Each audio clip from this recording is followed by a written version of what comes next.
Por que as pessoas assediam a si mesmas? Essa é uma questão interessante como base para a nossa pauta essa noite. Hein, professora Adriana Lopes? Por que as pessoas assediam a si mesmas, hein? É uma boa pergunta mesmo, né? Eu vejo que é difícil a gente achar uma causa única para isso. Mas muitas vezes ela tem alguma ideia, que geralmente é irracional, e que ela, a partir dali, ela começa a atuar dessa forma, ela acaba se viciando em atuar dessa forma. Então, por exemplo, vamos supor que nessa vida ou em outra vida, ela tenha vivido alguma situação que ela era assediada, ou seja, que a colocavam para baixo, ou a colocavam numa condição de inferioridade, ou a colocavam numa condição de ser punida de alguma forma.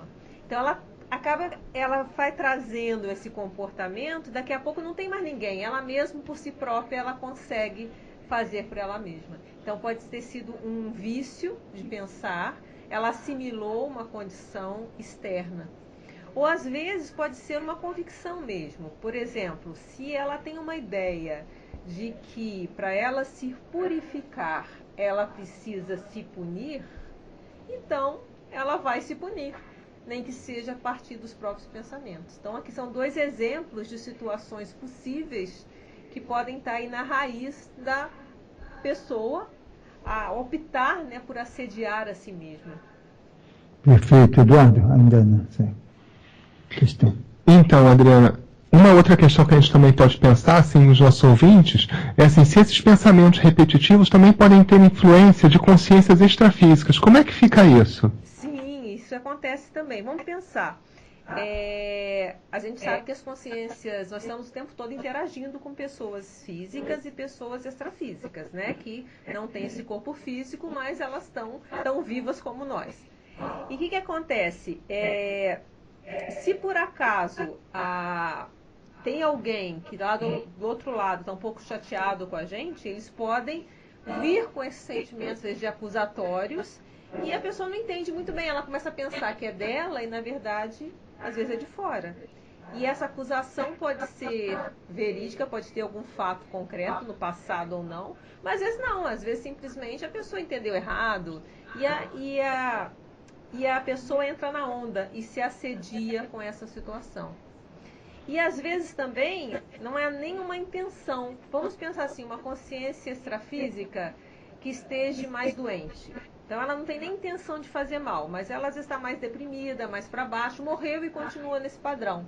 E ela vai lá e começa a chegar perto de uma consciência que esteja bem, está tranquila, e ela vai chegando perto e o que acontece? Essa interação energética pode fazer que a consciência intrafísica, entre nesse padrão mais depressivo e daqui a pouco ela vai acabar encontrando alguma coisa na vida dela que ela pensa que é dela e começa a se assediar com isso, começa a achar que ela tá mal, que a vida tá ruim e daqui a pouco ela entra num padrão, entrou na onda também.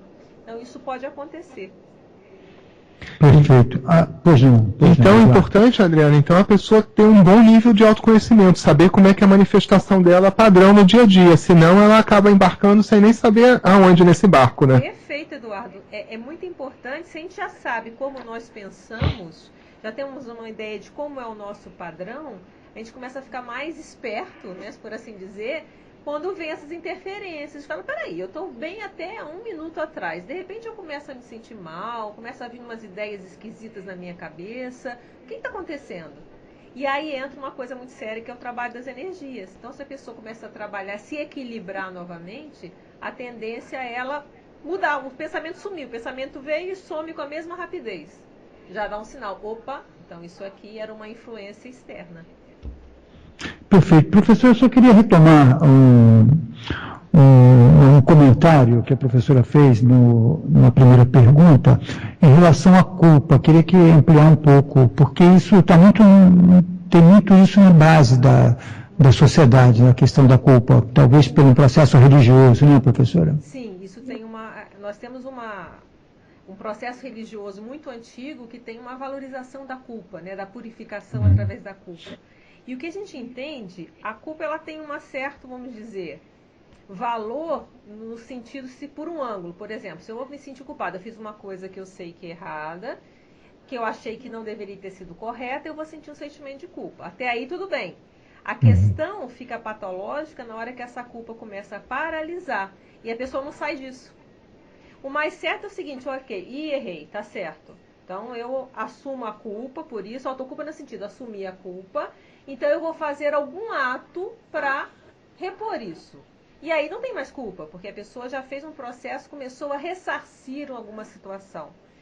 O grande problema é que geralmente a culpa, ela paralisa. Então se a pessoa fica só na culpa, eu sou culpada, mas não faz nada para sair disso, ela vai entrar em um autoassédio, ela vai se punir, pensando que ela se punindo, ela vai tirar a culpa ou se livrar da culpa. E muito pelo contrário, porque ela não fez nada, ela se paralisou, ela não fez nada para consertar, né, se assim dizendo, né, o que poderia ter sido feito errado, e ela entra naquele padrão. Então ela é um processo patológico que não leva a nada, é totalmente inútil. Ela entra no processo de culpa que não vai, ela só se martiriza, vai se fragilizar. Quanto mais frágil ela ficar, menos força ela vai ter para consertar o que ela julga por algum motivo que ela fez de equivocado, né? Ainda tem outro nível de culpa, não sei se a professora concorda, que essa culpa que a professora falou, comentou, é a culpa de uma avaliação, se você foi em alguma situação, se você foi bem, se foi mal. Agora, tem algumas culpas coletivas, né, que se impõem à sociedade, né? Aí já é uma questão religiosa, isso. Aí, não é verdade? Aí já entra num processo de lavagem cerebral, de alguma forma, né? É isso. Porque a pessoa entra naquele processo assim, eu já sou culpado por nascer. Aí complicou, né? Porque aí a pessoa vê sem saída. E aí entra naquela questão que nós falamos, que é uma crença no final. Uma crença ou uma ideia equivocada que ela tem que sofrer. Então ela é culpada e ela tem que sempre estar em estado de sofrimento. É o mito do sofrimento purificador. E aí é muito sério. Então, como é que aquela pessoa vai sair disso? Na hora que ela se conscientizar disso e pensar racionalmente, o que ela ganha com isso? O que os outros ganham com isso? Nada. Então, se ela vê os frutos, o resultado disso, ela vai ter que desconstruir ou fazer uma deslavagem cerebral conforme for a situação. Então, é uma questão que é muito séria na questão do autoassédio ou do autodesassédio, é a autocrítica. Né? O professor Valdo até já escreveu sobre isso, que uma das questões do autoassédio é uma falta de autocrítica. A pessoa acaba entrando num processo e ela falha na hora de não ter uma autocrítica. Gente, mas por que eu estou fazendo isso comigo? De que vale isso? Qual é a vantagem? Alguma vantagem para o mundo de eu ficar me pondo para baixo? Não. Por se eu me pôr para cima no sentido positivo, eu vou poder ser mais produtiva para os outros. Então, entra todo um processo aí de racionalização, né? Ou no sentido de buscar pensar sobre isso, refletir sobre isso. Por isso que a gente fala que a questão do autodesassédio é uma opção. Então, ela requer um posicionamento. Espera aí, isso vale a pena? Então, acho que uma questão para todo mundo se pensar, né? Quando entrar nesse processo de pensamento, de se jogar para baixo, vale a pena? Quem ganha com isso? A pessoa, obviamente, não ganha nada, porque vai ganhar de ficar se jogando para baixo. Então, o que eu ganho com isso? O que o mundo ganha com isso? Eu acho que essa é uma reflexão para todos nós pensarmos.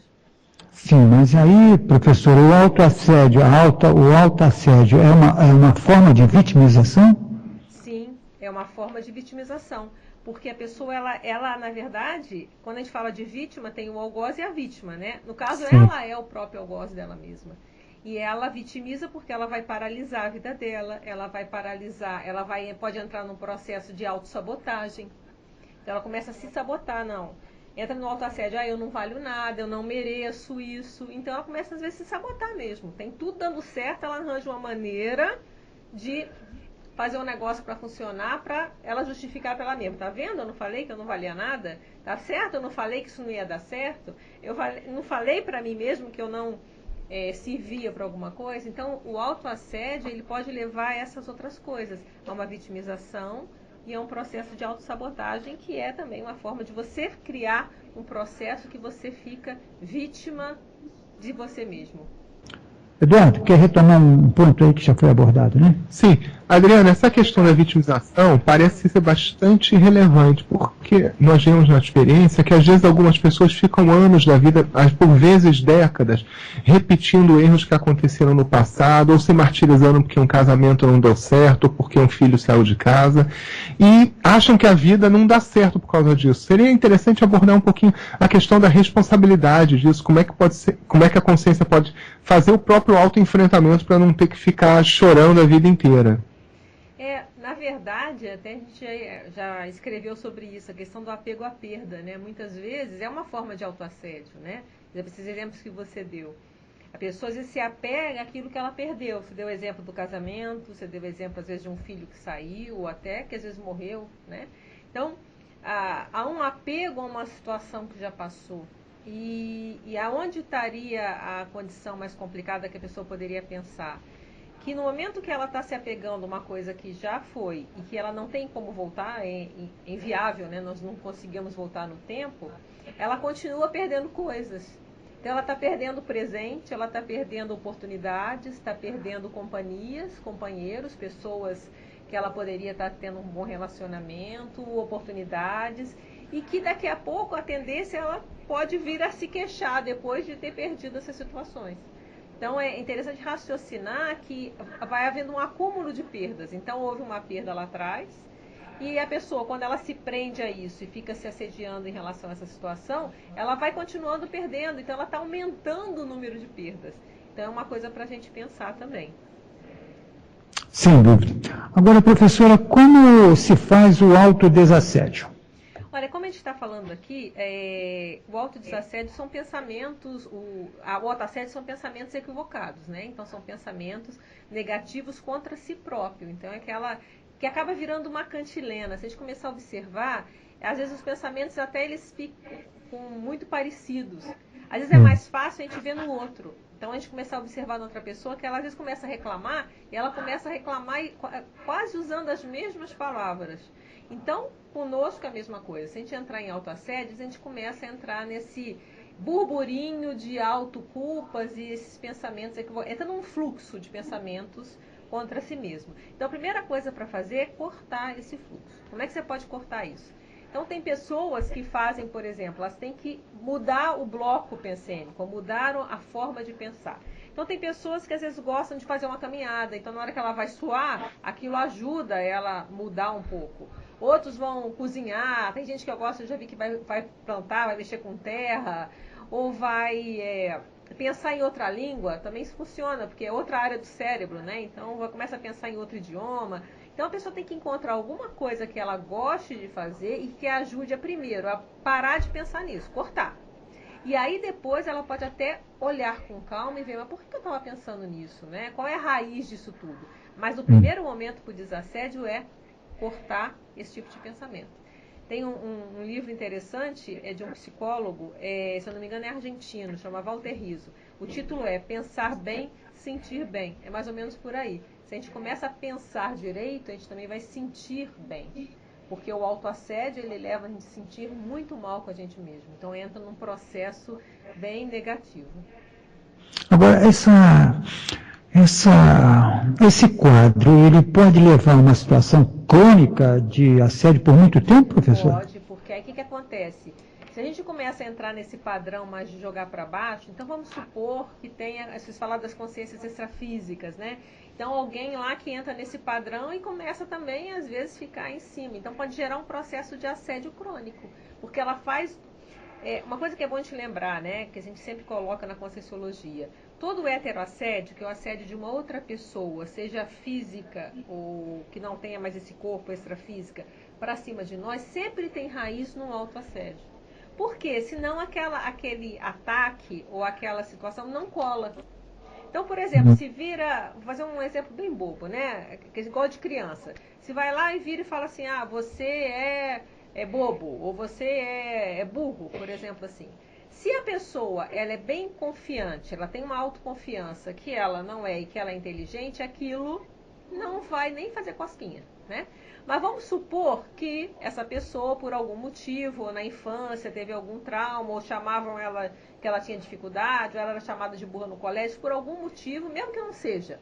Na hora que alguém vem e faz esse xingamento, tem uma reverberação. E aí ela começa a entrar, é verdade, eu sou mesmo. E aí ela entra, começa todo um processo. Então, esse heteroassédio, essa intervenção de fora, esse ataque de fora, ele só vai conseguir nos fazer mal se ele tiver uma ressonância. E essa ressonância dentro de nós é o autoassédio. Seria o bullying extrafísico.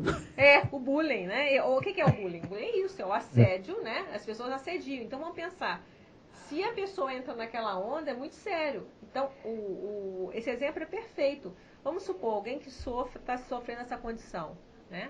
Se ela não tiver um apoio, seja psicológico, ou dos pais, ou dependendo da personalidade, ela pode começar a internalizar nela que ela não presta, que ela tem que receber maus tratos mesmo, daqui a pouco pode sumir todo mundo, mas ela vai continuar dentro dela mantendo esse padrão patológico. Então isso é muito sério, por isso que é tão importante intervir nessas situações, porque às vezes acontece com crianças que ainda estão com mais dificuldade, até com a personalidade menos formada, e pode gerar um grande processo de autoassédio futuro. Então, tirar os algozes, mas ela vai continuar com esse sentimento de que ela é inadequada, que ela é inapropriada, que ela não serve. Então, isso é muito sério. Foi uma boa lembrança mesmo. Sem dúvida. Professor Eduardo Zag, mais uma questão. Então, Adriana, pelo que a gente vê, os exercícios com as energias podem auxiliar bastante no autodesassédio. Fala um pouquinho mais sobre isso pra gente. Muito bom, que a gente falou do livro lá, Pensar Bem e Sentir Bem. Então a gente também tem que pensar na energia, faltou a energia, né?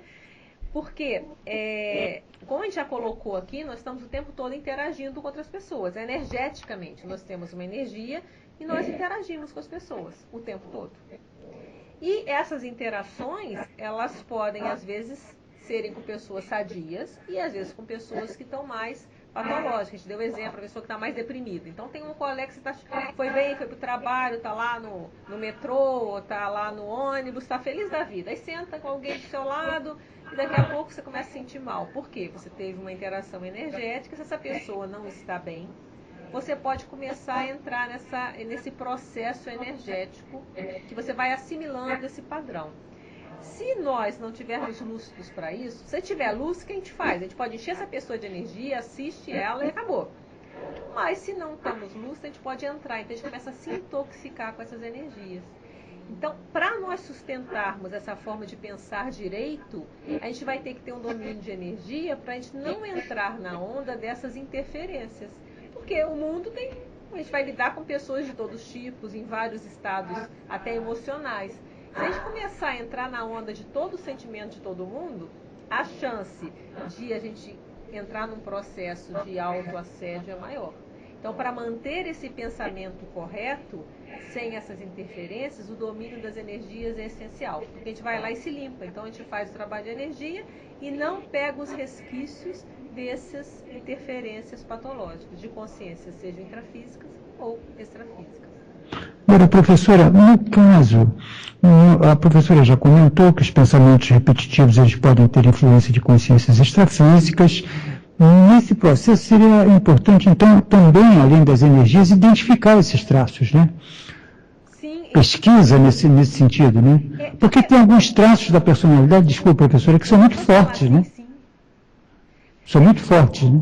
Olha só, como é que a gente vai fazer o nosso autodesassédio? A gente tem que começar a ver as nossas brechas.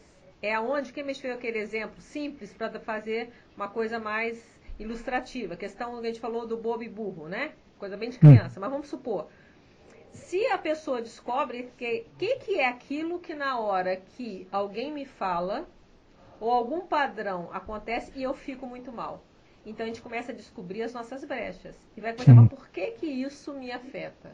Então, por que ser chamado de bobo, feio, ou seja lá o que for, estou falando isso fazer bem levinho, né? Isso me incomoda. Então, se me incomoda, eu tenho que trazer para mim. Aí eu não vou entrar no processo de vitimização. A pessoa tem o direito de falar o que ela quiser. Eu posso até cortar das minhas relações ou até me posicionar. Mas o problema é, se aquilo começa a reverberar negativamente dentro de mim, que eu tenho que pensar, opa, por quê? Então, essa é uma brecha que eu tenho que me faz me assediar. E aí que eu vou trabalhar. Aí entra a questão da autopesquisa, de eu me conhecer melhor. Então, quais são os meus pontos frágeis? Aquele que a gente fala que é aquele calinho, né? Que na hora que a pessoa pisou no calinho, aí... Então, qual é o meu calinho que eu preciso trabalhar e entender por que eu me fragilizo nesse aspecto da minha vida? A gente pode observar que, às vezes, se a gente observar a vida da pessoa, né? Às vezes a pessoa é muito boa, por exemplo, no trabalho, ela tem uma postura toda forte, por exemplo. Às vezes, nas relações afetivas, ela se vitimiza, ela é mais frágil, ou vice-versa. Então, um exemplo assim, de algumas áreas da vida. Então, identificar essas áreas da vida que a pessoa fica mais vulnerável e começa a se sentir mais para baixo ou menos apta para viver, ou seja o que for, é um primeiro passo para ela começar a trabalhar. Então já dá um sinal, bem, aqui eu preciso trabalhar, aqui eu preciso me conhecer mais. E aí entra a questão da autopesquisa para ver o que ela pode fazer para melhorar isso, né? Sem dúvida. E outro pensamento é que, como ela está pensando, acha que está só. E ninguém está só, né? Ninguém está só, exatamente.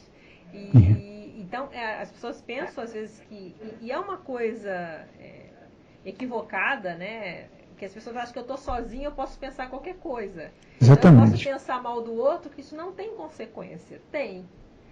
Porque eu estou pensando mal de alguém, eu estou jogando uma energia para lá. Essa energia eu estou entrando em contato com essa outra pessoa. E às vezes, vamos supor que tem alguma consciência lá que é muito amiga e não seja uma pessoa muito corretinha, né? Ela vai vir se vingar ou vai vir tirar satisfações.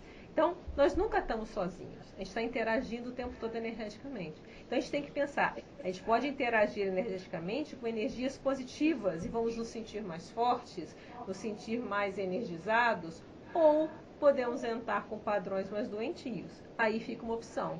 A gente quer se conectar com quem? É igual a rádio, né? Eu vou fazer a minha sintonia com qual frequência? Aí é a opção de cada um. É isso. Quem está em AM não pode entrar na frequência FM. Professora, significa dizer que a questão do assédio tem duas vias, né? Você pode ser assediado e pode estar assediando também ao mesmo tempo, né? Ah, isso é uma boa lembrança. Que a gente pode até pensar até que ponto um autoassédio está por trás, mas aí é um outro raciocínio para a gente pensar com calma, né? Mas a gente às vezes pode assediar os outros, né? E aí também isso tem consequência. Energeticamente, pelo menos, né? E evolutivamente, se pensar sobre isso, né? Eduardo, mais um ponto. Então, Adriana, levando em conta o que a gente discutiu agora, a pessoa que se autoassedia, ela tem que tomar muito cuidado, que dependendo dos pensamentos dela, ela pode, ao invés de estar tentando se autodesassediar, ela pode estar chamando os assediadores para a psicosfera dela. E aí, como é que ela vai ficar no final do dia? Pior ainda, né? Então, pensa bem, se ela entra num processo assim, por exemplo, a gente fala do autoassédio, né? Começar a se jogar para baixo, ela está entrando num padrão de energia, não é isso? E ela vai se sintonizar com pessoas desse padrão. Que sejam aquelas que, às vezes, intencionalmente querem fazer mal, ou às vezes não. É que as pessoas que estão no extrafísico, que tem esse padrão, é sintonia, né? E aí começa a aumentar. Então, aquilo que era um pensamento pequeno, ele começa a tomar um vulto, porque vai ter mais pessoas juntas pensando da mesma forma. Então, criou um grupo quase, né? Um grupo mais doentio.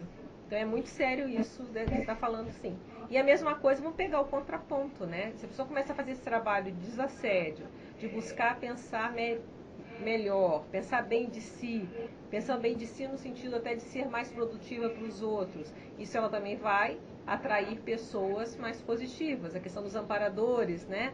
Extrafísicos, porque a gente vai querer ajudar alguém. Então, também isso vai gerando uma bola de neve positiva. Então, a energia ela tem esse fator de acumulação, que pode acumular tanto para o lado negativo, como acumular para o lado positivo. Então vamos buscar acumular mais lado positivo, né? Eu acho que ajuda bastante. Fazendo uma sintonia melhor, então. Fazer uma sintonia melhor. Bom, professor, esse é um tema tão sério que isso tem a ver com qualidade de vida e também com saúde, né, professor? Totalmente, porque o que acontece? O autoassédio, ele pode gerar uma série de problemas, inclusive físicos, porque se tem um processo de energia, se a pessoa começa a fazer um processo de Flagelação ou automolestação, como a gente falou, né, indo contra si mesmo, isso pode levar, a gente não pode afirmar, mas tem chances de levar até um processo às vezes, físico, né? Quantas doenças tem aí que a gente poderia até, quem sabe, é difícil fazer isso porque teria que comprovar, né? Então a gente não tem assim, comprovar em termos de pesquisa, mas a gente pode fazer uma inferência lógica de que esse padrão de energia intoxicando pode predispor até ao processo de adoecimento físico. Perfeito. Eduardo. Então, um contraponto, Adriana, seria a pessoa que treina bastante o autodesassédio, começa a trabalhar bastante as energias, ela então está caminhando para um processo de desperticidade, né? Falando assim dessa técnica que a gente conhece na conscienciologia. A desperticidade é o desassediado permanente total. É aquela condição da pessoa que ela está desassediada o tempo todo, né? Então ela vive, ela não mais se perturba, né, com os eventos externos. Ela já consegue ter aquele, vamos dizer, aquelas pontos dela frágeis ou vulneráveis mais ou menos mapeados e mais ou menos protegidos. Não quer dizer que ela já seja totalmente evoluída, mas ela já consegue se identificar. Então eu sei que aqui eu tenho um ponto fraco, então eu vou ficar mais atenta, eu não vou permitir às vezes entrar em determinada padrão de pensamento. Então ela tem uma autodefesa maior. Então, o que acontece? O autodesassédio, ele vai levando, então, a pessoa a essa condição, lentamente, aos poucos, a chegar a essa condição total de não. Agora, eu não me assedio mais com nada de fora. Eu já estou, de certa forma, defendida em relação a essa condição. E essa condição é muito séria porque, primeiro, para nós podermos fazer assistência aos outros, nós temos que ter um processo de autodefesa. A gente não falou da interação energética? Então, a pessoa ela quer ajudar as pessoas. Então, tem muitas pessoas muito bem intencionadas, muitos profissionais, que estão lá ajudando as pessoas. Só que essa interação energética, ela tem resquícios, né? E às vezes, se não há esse processo de desintoxicação energética, de fazer o processo de limpeza das energias, a pessoa, às vezes, ela vai entrando, aquilo vai chegando num processo de intoxicação, e pode chegar a um ponto que ela nem consegue mais fazer o trabalho dela direito. Ela começa a não conseguir trabalhar bem. Do contrário, o desperto, na hora que ele consegue, de certa forma, se manter mais protegido, ele vai conseguir assistir mais, níveis até de patologias maiores, porque ele tem defesa. Então é um processo positivo para os outros também, porque você está defendido, então eu consigo, dando uma figura de linguagem, né? Eu consigo lá entrar na lama, ajudar as pessoas, tirar a pessoa da lama, mas eu sei tomar banho depois, eu sei me limpar. Então, a pessoa, se ela não consegue fazer isso, ela vai lá, ela vai na lama, mas ela continua suja. E essa sujeira vai acumulando, até, por exemplo, a lama começa a endurecer, daqui a pouco ela não consegue nem mais se movimentar direito, no nível de intoxicação que ela pode entrar.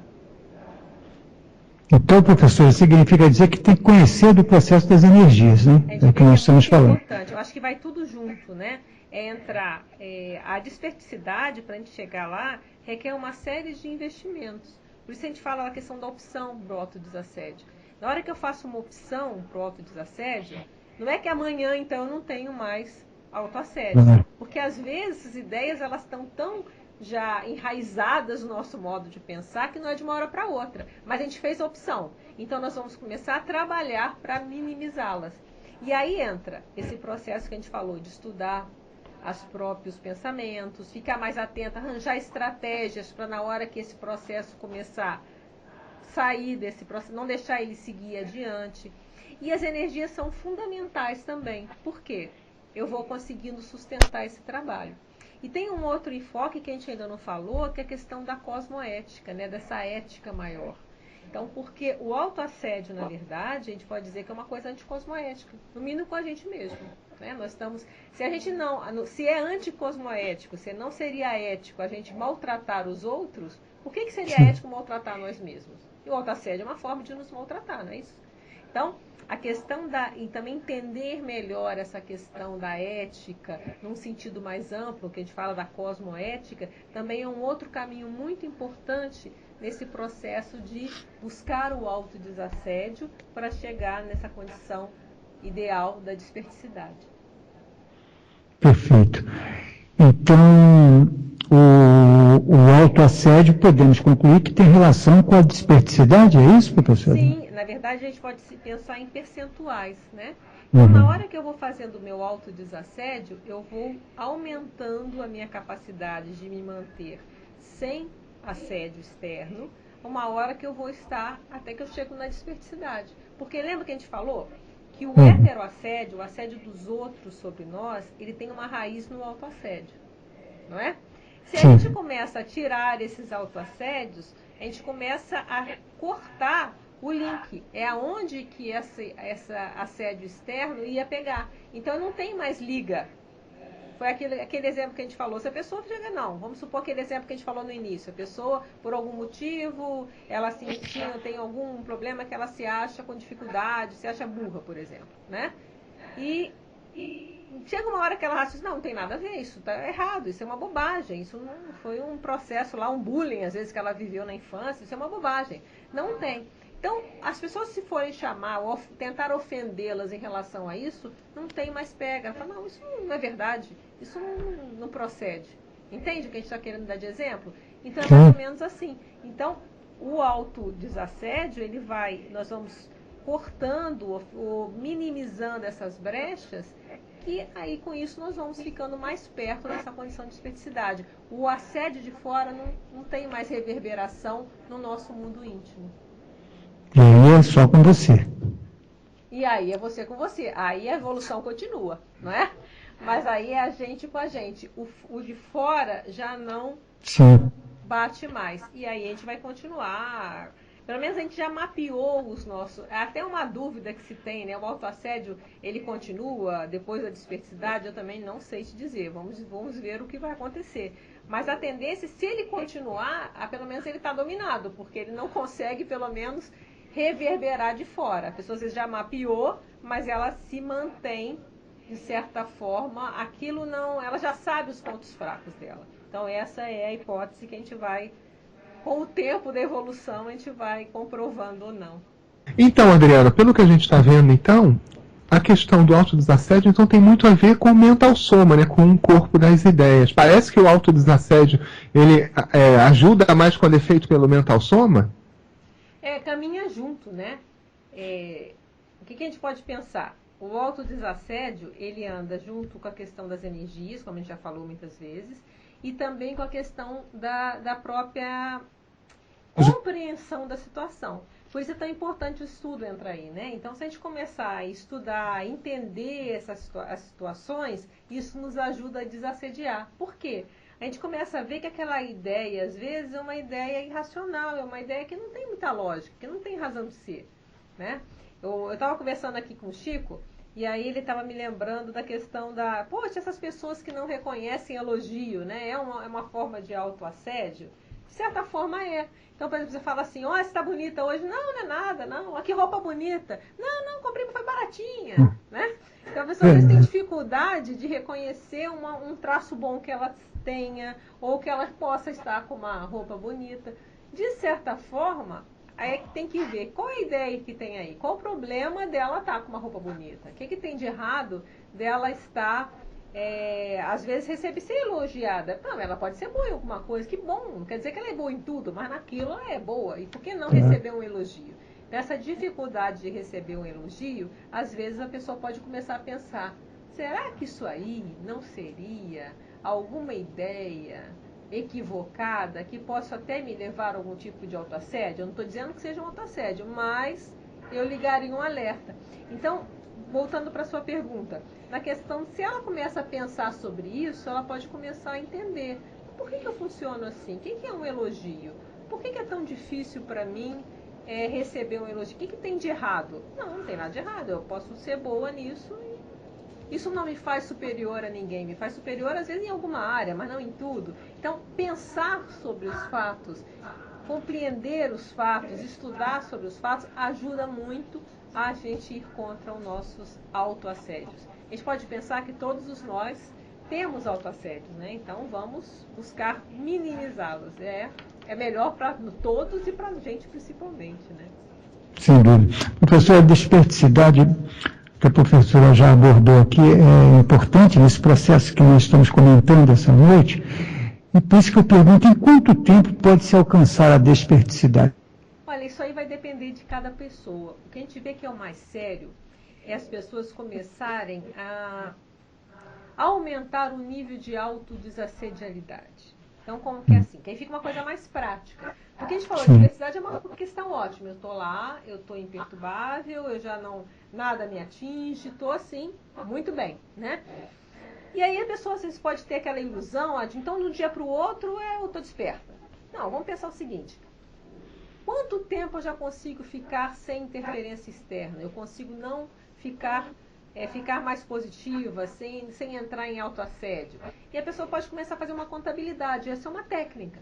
Então ela fica assim, ela vai todo dia, ela vai pegar um caderninho, ela vai chegar antes de dormir e vai falar, como é que foi meu dia hoje? Olha, hoje ela pode chegar à conclusão, olha, foi positivo, tava tudo, não me joguei para baixo hora nenhuma, tudo andou muito bem, ok, um dia.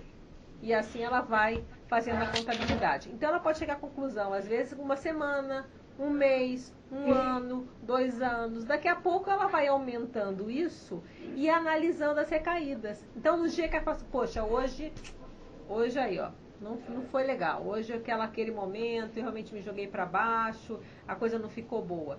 Quem que estava por trás dessa situação? Ela começa a estudar. Então, com isso, a desperticidade, se a pessoa começar a fazer um investimento, ela pode chegar mais rápido. Então, às vezes, ela pode chegar em 20 anos, pode chegar em 3 anos, não sei, vai depender do investimento que ela vai ter. Mas o mais sério às vezes ela pode nem chegar nessa vida, mas ela já começou a caminhar. Eu acho que o mais sério é a gente sair desse processo de assédio, que muitas vezes é um processo que a gente atrai de muitas vidas. A gente já colocou aqui, né, a questão, às vezes pode ser por um ranço religioso, ou por algum tipo de vitimização real mesmo que se aconteceu. Quantas escravidões que já tiveram na história, né? Algumas situações de perseguições para grupos, sejam de ideológico, seja o que for, e se a pessoa incorporou essa ideia de que ela era inferior, ou que ela precisa ser punida, ou às vezes ela fez alguma coisa errada mesmo no passado, e ela pôs na cabeça dela que ela precisa ser punida. Então, independente da razão, o mais sério chegou a hora de, vamos cortar isso? Não, vamos cortar, vamos começar a ser diferente daqui para frente, que é melhor para nós e para os outros. E aí, o tempo que vai levar, pode às vezes ser até mais rápido do que a gente pensa. Mas se pôr em movimento, que a gente vê que é o mais sério. Sem dúvida. Agora, também podemos pensar assim que quando se busca a desperticidade, aí envolvendo pontos importantes como o da própria cosmoética, tem algumas responsabilidades nesse processo, né, professora? Sim, porque quanto mais lúcido nós tivermos, maior responsabilidade que a gente tem com as outras pessoas. Sim. Então a gente vai assumir mais responsabilidades. Eu acho que entra aquilo, eu tenho mais gabarito. Então pensa o seguinte, uma coisa eu consigo pegar níveis mais sérios de trabalho assistencial. Pensa por aí. Uma coisa é o estagiário, ele está começando agora na profissão e tal. Outra coisa é o profissional veterano, que ele já consegue desafios muito maiores. Ele já tem um volume de experiências e um volume de técnicas que ele criou, que ele consegue, às vezes, lidar com situações muito mais abrangentes e graves, né? Então, fazendo uma analogia, a mesma coisa. Então, com a desperticidade, quanto mais nós tivermos mais fortes, nos tornando pessoas mais fortes energeticamente, mais seguros, com mais técnicas para a gente lidar com essas interferências naturais inerentes à vida energéticas, né, como a gente falou, a gente pode pegar desafios maiores. Então, os desafios vão aumentando. E isso requer uma responsabilidade que a gente vai assumir.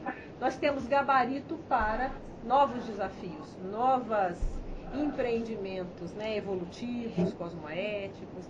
Então, a desperticidade é muito séria por isso. E pode ser implementada no dia a dia, né, professora Adriana? Sim, isso tudo que a gente está falando falando é dia a dia. Por isso a gente deu o exemplo de fazer essa análise diária ajuda muito. A pessoa pode comprar uma agenda só para isso. Então ela pega uma agenda, todo dia antes de dormir ela vai ver. Se ela quer estudar a questão do autoassédio, todo dia antes de dormir ela vai anotar. Não, hoje aconteceu isso, e anota o motivo que aconteceu.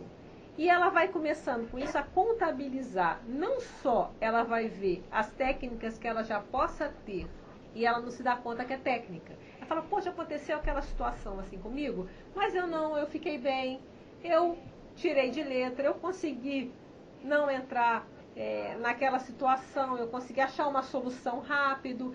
O que eu fiz de certo aqui? Então ela vai às vezes descobrir técnicas que ela já tem. Eu comecei a pensar sobre o assunto, ou eu trabalhei as minhas energias, ou eu fui lá e peguei um livro para ler. Então um livro é bom, o livro me ajuda a mudar de ideia, por exemplo, ou sair desse padrão. Então ela começa não só a descobrir as técnicas, como ela vai descobrir aqueles pontos que ela ainda precisa trabalhar. Sem dúvida. Professor Eduardo, para a gente encerrar, alguma observação? Sim. Já estamos em cima. Adriana, então, com essa responsabilidade íntima que a pessoa assume, ela vai poder ajudar mais o grupo que ela está inserida, correto? Sim, vai poder ajudar mais a família dela, vai poder ajudar muitas pessoas que estão à volta dos trabalhos, colegas, amigos, porque ela vai conseguir interagir melhor. Vamos pensar, se a pessoa ela tem um domínio energético, ela sabe que as interações não a perturbam, ela já conseguiu de alguma forma mapear isso, ela vai ter mais o peito aberto, né? Ela vai se relacionar mais de peito aberto com os outros, porque ela sabe, ela confia na capacidade dela se defender. O que é a pessoa que ela é muito reclusa? Ela, na verdade, ela está defendida, porque ela se sente, às vezes, insegura. Não, aquilo as pessoas podem me machucar, as pessoas podem me ferir de certa forma. Então, elas mais fortes, elas vão interagir mais, então elas vão poder assistir mais, poder ter uma vida melhor, uma qualidade de vida melhor, interagindo positivamente com as pessoas. Confiante. Sem dúvida. Professora Adriana Lopes, estamos concluindo aqui o painel dessa terça-feira. Agradecer a presença da professora Adriana Lopes. Uma boa noite, professora, e até uma nova oportunidade. E eu que agradeço a oportunidade. Uma boa noite para vocês.